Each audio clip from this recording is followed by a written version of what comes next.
शैलपुत्री मातेची पौराणिक कथा आणि पूजाविधी। नवरात्रीचे 9 दिवस मातेची भक्ती आणि साधनेसाठी अत्यंत पवित्र मानले जातात।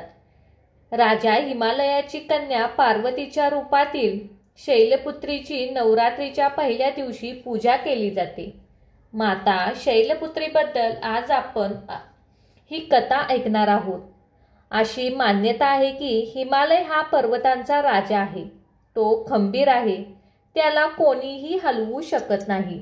जेव्हा आपण भक्तीचा मार्ग निवडतो तेव्हा आपला मनावर भगवंतावर अशी अढळ श्रद्धा पाहिजे, तरच आपण आपले ध्येय गाठू शकतो। त्यामुळे नवरात्रीच्या पहिल्या दिवशी शैलपुत्री देवीची पूजा केली जाते।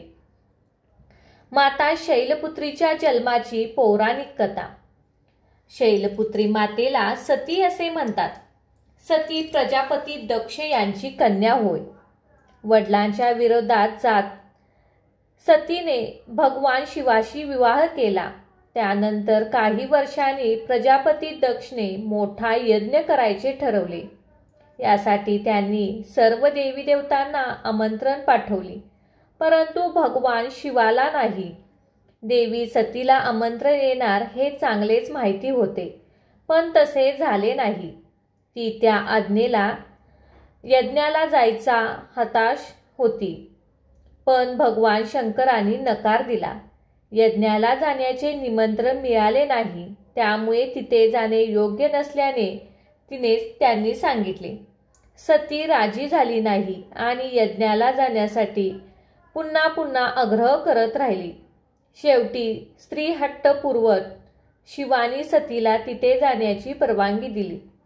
सती जेव्हा ती आपल्या प्रजापती दक्ष यांच्या घरी पोचली, तेव्हा तिने पाहिले की कोणीही तिच्याशी आदर व प्रेमाने बोलत नव्हते। तिच्या इतर बहिणींचे कौतुक सुरू होते, पण कोणीही सतीची चौकशी सुद्धा केली नाही। केवळ आईने सती मातेला प्रेमाने मिठी मारली। एवढेच नाही तर सतीच्या इतर बहिणींनी सतीच्या संसाराची थट्टा केली। तसेच सतीचा पती भगवान शिव याचाही तिरस्कार केला। खुद्द राजा दक्ष यांनीही तिचा अपमान करण्याची संधी सोडली नाही। हे सगळे पाहून माता सती दुःखी झाल्या। त्यांनी स्वतःच्या आणि भगवान शंकराचा अपमान सहन होत नव्हता। त्याचमुळे रागाच्या भरात सतीने त्याच यज्ञाच्या अग्नीत स्वतःला झोकून देऊन आपले प्राण अर्पण केले। भगवान शंकरांना हे कळताच ते दुःखी झाले। दुःखाच्या आणि क्रोधाच्या ज्वालात पेटलेल्या शिवाने त्या यज्ञाचा नाश केला। त्यानंतर माता सतीने पुन्हा हिमालयावर जन्म घेतला। हिमालयात जन्म घेतल्याने तिचे नाव शैलपुत्री पडले। माता शैलपुत्री नंदीवर स्वार होऊन संपूर्ण हिमालयावर राज्य करत आहे।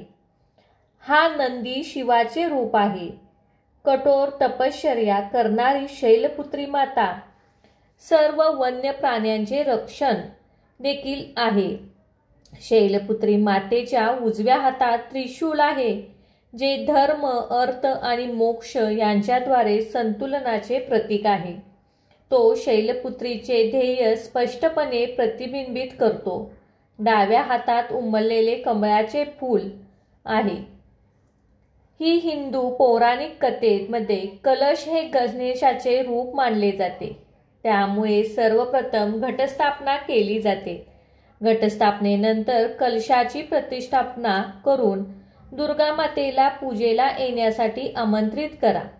या उपासनेमध्ये सर्व तीर्थक्षेत्र, नद्या, समुद्र, नवग्रह, दिशा, नगर देवता, ग्रामदेवता या सर्व योगिनींना आमंत्रित केले जाते।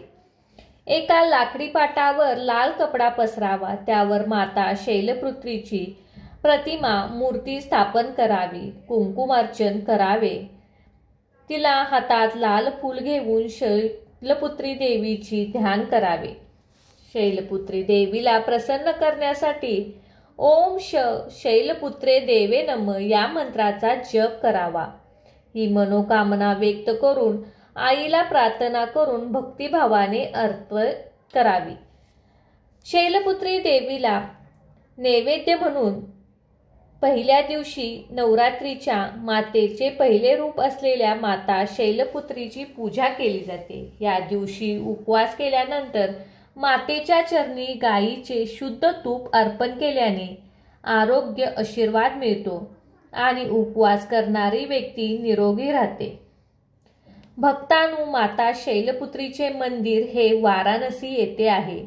तिथे शैलपुत्रीचे एक अतिप्राचीन मंदिर आहे. त्याबद्दल असे मानले जाते की माता शैलपुत्रीचे दर्शन घेतल्याने भक्तांच्या मनोकामना पूर्ण होतात. नवरात्रीच्या पहिल्या दिवशी म्हणजे घटस्थापनेच्या दिवशी जो भक्त मा शैलपुत्रीचे दर्शन घेतो त्याच्या वैवाहिक जीवनातील सर्व संकटे दूर होतात असे मानले जाते. भक्तांनो, अशा प्रकारे माता शैलपुत्रीची ही कहाणी आहे.